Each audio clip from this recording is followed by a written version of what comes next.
let's pick today's angel card so that we're inspired to be a little bit better than we were yesterday. But first, I've got to get the angel cards out of the travel pouch and back into the normal bowl that I put it in. Let's cleanse the bowl first. There are a couple of ways that we can cleanse the bowl, but today I'm going to do it visually. To do this, I place it in my hands, I close my eyes, and I envision the energy around the bowl moving in a clockwise direction. Sometimes it can be hard to visualize the movement of the energy, and that means that the energy is not so clean. So I'm going to work up to it. And when I can see the energy finally moving in that clockwise direction, I know that the bowl has been cleansed. All right, the bowl has been cleansed, but now it's time to consecrate the cards.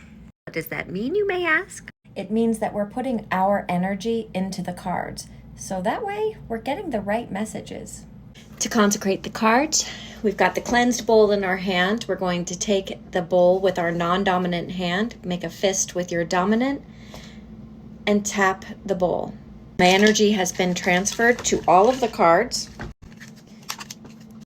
When you're dealing with tarot or angel cards or oracle cards, you're going to want to make sure also to touch every single card. So I'm not going to do that with this, as I have transferred my energy just by tapping with my dominant hand on the cleansed bowl. So now we got to pick the card. Thank you for what was, thank you for what is, and thank you for what is to come.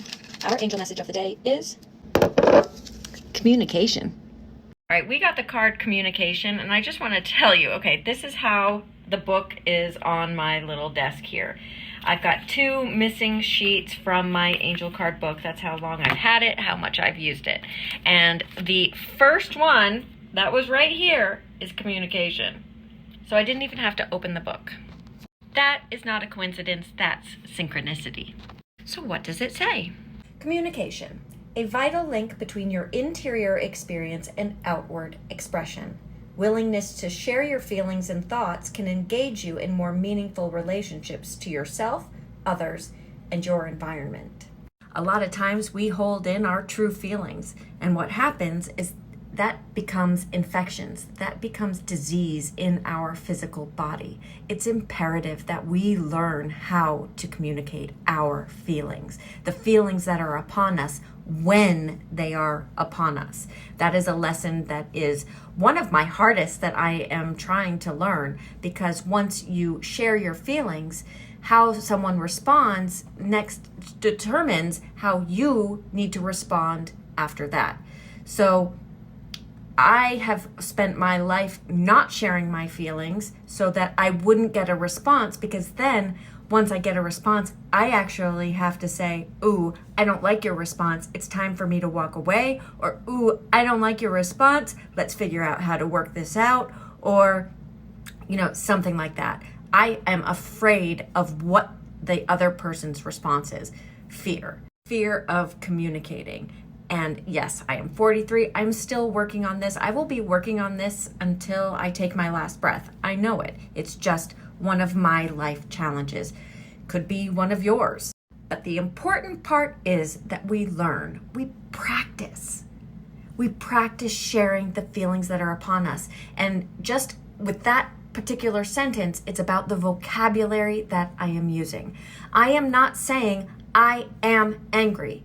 I am frustrated. I am whatever. That's not the vocabulary that I use anymore when I'm describing my feelings. I have anger upon me. Because that way, once I talk about it, okay, where is the anger stemming from? What is causing this anger? Is it something from your past? Is it something from my past that I need to work on, that I need to deal with? But I need to talk about it. I need to communicate with it that something about this situation around me is bringing those feelings upon me. Having someone to talk about that with, that's really important. And a lot of times we tend to not have people understand that type of dialogue. Then we have to learn how to share the way that we're speaking, to share how we're communicating in a way that others will understand. And a lot of times you have to change your vocabulary with every person. It can get tiring, and that's why we tend to have small circles. But the only way that others will have the opportunities to learn is if we're sharing the way that we are communicating, the way that works for us. And the only way that we're going to get good at it is if we practice.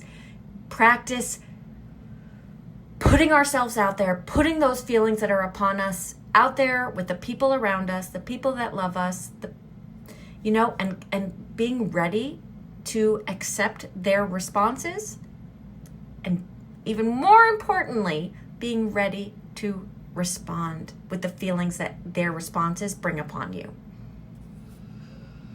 It's hard work. It is. I know. Work on it today. I have a lot of practice to do today myself. So, all right. I love you. I'll see you tomorrow.